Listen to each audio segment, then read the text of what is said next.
आज हम बात कर रहे हैं प्रेगनेंसी के बारे में। हर कपल की इच्छा होती है, आकांक्षा होती है कि उसके जीवन में एक गति आगे बढ़े।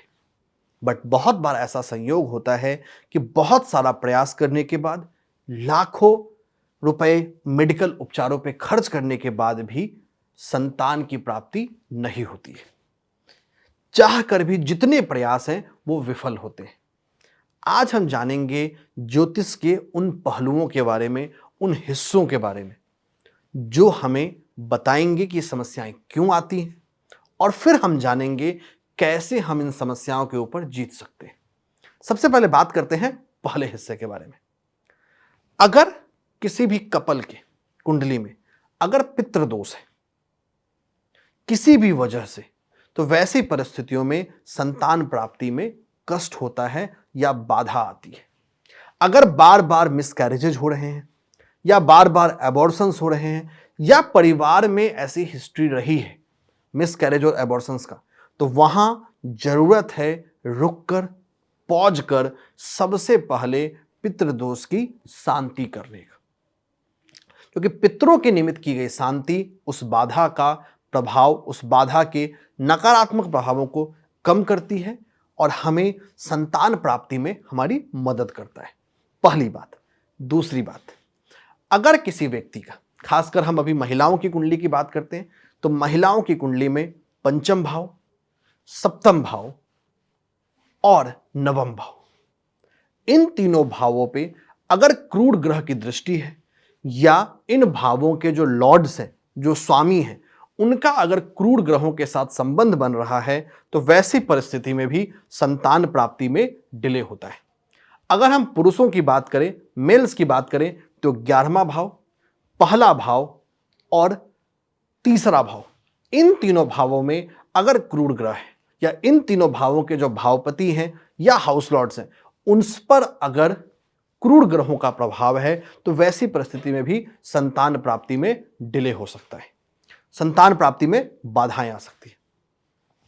मेल हो या फीमेल, दोनों ही कुंडली में जो हमारे बाहरी ग्रह हैं, जैसे यूरेनस यानी अरुण देव, नेपच्यून यानी वरुण देव और प्लूटो यानी यमदेव, अगर ये व्यक्ति के मेल या फीमेल दोनों ही पार्टनर के पंचम भाव, सप्तम भाव, अष्टम भाव, मतलब 5th house, 7th house, 8th house, 12th house और 2nd हाउस, इन भावों में अगर आते हैं, तो भी संतान प्राप्ति में विलंब हो सकता है। देखिए, ज्योतिष का इंटेंट, ज्योतिष का पर्पस कभी भी डरना और डराना बिल्कुल नहीं है।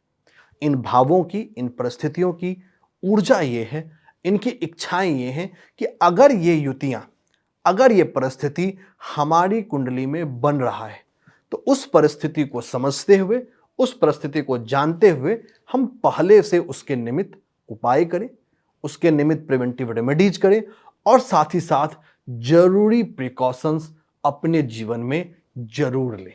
ये एक अर्ली वार्निंग सिस्टम है जो हमें आने वाली परिस्थितियों के बारे में पहले गाइड कर रहा है। तो ये कुछ परिस्थितियां हैं, कुछ सिनेरियोज हैं जहां पे हमें संतान प्राप्ति में कष्ट होता है। बहुत बार लोगों की इच्छा होती है कि संतान प्राप्ति तो हो नहीं पा रही, हम आईवीएफ की ओर जा रहे हैं, हम आईवीएफ की ओर जाते हैं और वहां भी हमें सफलता नहीं मिलती है। तो अब हम बात करेंगे वो समय के बारे में, वो टाइम पीरियड के बारे में, जहां अगर आप अपने आईवीएफ को प्लान करते हैं, तो आपकी सफलताओं की जो प्रतिशत है, आपकी सफलताओं के जो चांसेस हैं, वो बेहतर हो जाते हैं। सबसे पहले हमेशा आईवीएफ की प्लानिंग शुक्ल पक्ष में करनी चाहिए। शुक्ल पक्ष का मतलब वो पक्ष जब चंद्रमा अपनी वैक्सिंग स्थिति में है। शुक्ल पक्ष की जो पंचमी तिथि होती है, शुक्ल पक्ष की 9वीं तिथि होती है, ये शुक्ल पक्ष का जो प्रथमा तिथि होती है, 3 ऐसे दिन हैं जो आईवीएफ के लिए बहुत अच्छा है।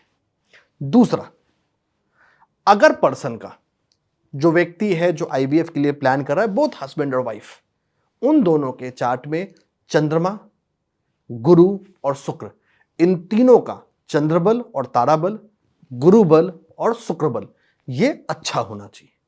अगर व्यक्ति की चार्ट में ये ताराबल, गुरु बल और शुक्र बल अगर नहीं मिल रहा है, आईवीएफ की डेट्स पे, तो यहाँ या तो डेट्स को आप बदल रहे, लेकिन बहुत बार क्या होता है कि गुरु और शुक्र, खासकर शुक्र ग्रह के केस में, वो तो हर महीने बदल रहा है, तो आपको जल्दी समय मिल जाएगा। लेकिन गुरु ग्रह वैसे अभी तो बहुत फ्रिक्वेंटली बदल रहे हैं, बट नॉर्मली बदलते नहीं हैं, तो आपकी जिंदगी आसान है इस समय। तो इस समय को आप यूज कर सकते हैं कि जिस डेट पे, जिस महीने में आप आईवीएफ प्लान करना चाहते हैं, आपका तारा बल, आपका गुरु बल और शुक्र बल अच्छा होना चाहिए। अगर अच्छा नहीं है तो उनके निमित्त उपाय करें। एक और जरूरी चीज है, अभी जो स्थिति है, खासकर राहु देव की जो स्थिति है कुंभ राशि में होना, एक्वेरियस में होना, आईवीएफ और इस तरह के असिस्टेड चाइल्ड बर्थ के लिए सबसे गोल्डन टाइम है। अगर आपने अभी तक ये सिर्फ सोच कर रखा है या आपने पहले ऐसी कोशिश की थी और उसमें सफल नहीं हुए थे, तो ये समय है 2026 का समय। और जब राहु देव का राशि परिवर्तन होगा इस साल के आखिरी हिस्से में, जब वो कुंभ से निकलकर शनि देव की राशि में आएंगे, ये आपके पास कुछ ऐसा समय मिल रहा है लगभग 18-20 महीने का, जहां पर अगर आप अपने आईवीएफ को प्लान करते हैं तो उसकी सफलताओं के चांसेस बहुत बेहतर हो जाएंगे। लेकिन यहां हमें मेडिकल साइंस और ज्योतिषीय दृष्टिकोण दोनों को एक साथ, एक संयोग में, एक धागे में पिरोकर अपने लिए काम लाना है। इतना ही नहीं, हमने समय जान लिया, हमने वजह जान ली। संतान प्राप्ति के लिए भगवान श्री कृष्ण का संतान गोपाल मंत्र या एक श्लोकी भागवत, इन दोनों में से किसी एक मंत्रों का डेली जाप करें। हर महीने जो भी आप अर्न करते हैं एज अ कपल, उसका 1% गौशाला में जरूर दान करें। अपने घर में, घर के पूजा स्थल पे, अगर घर में पूजा स्थल नहीं है तो घर के नॉर्थ ईस्ट डायरेक्शन में संतान गोपाल यंत्र जरूर रखें। संतान गोपाल यंत्र का घर में रखना, संतान गोपाल मंत्र का जाप करना और साथ ही साथ गौशाले में दान करना, यह भी आपकी संतान प्राप्ति में आपकी मदद करेगा, वहां होने वाली बाधाओं को पूरा करेगा। बहुत बार क्या होता है, लोगों की प्रेगनेंसी हो तो रही है बट बाद में किसी भी वजह से मिसकैरेज या वो किसी दूसरी बाधाओं में फंस जाते हैं। वैसी परिस्थितियों में आप भगवान गणेश का गणेश गर्भ रक्षा मंत्र कर सकते हैं, जरूर करें। अगर आप इसको चैंट नहीं कर सकते हैं तो इसको सुने। यह एक ऐसा मंत्र है जो आपके गर्भ में पल रहे शिशु की रक्षा करेगा, उसकी ऑप्टिमम ग्रोथ को इंश्योर करेगा। एक और चीज, अगर इन सब चीजों की हम बात कर लें कि सर हम मंत्र नहीं कर पा रहे हैं या किसी कारण से, तो वैसी स्थिति में आप क्राइसोकोला और पिंक क्वार्ट्ज, क्राइसोकोला 3 पीस और पिंक क्वार्ट्ज 6 पीस, इन दोनों के 9 पीसेस को एक साथ एक ब्रेसलेट के रूप में बना के अपने बाएं हाथ में दोनों हस्बैंड और वाइफ पहने। ये भी आपके संतान प्राप्ति की तरफ जो आपकी गति है उसमें आने वाले बाधाओं को, आने वाले ऑब्स्टेकल को खत्म करेगा। तो इन सब तरीकों से आप अपने जीवन में अपनी उस इच्छा को पूरा कर सकते हैं।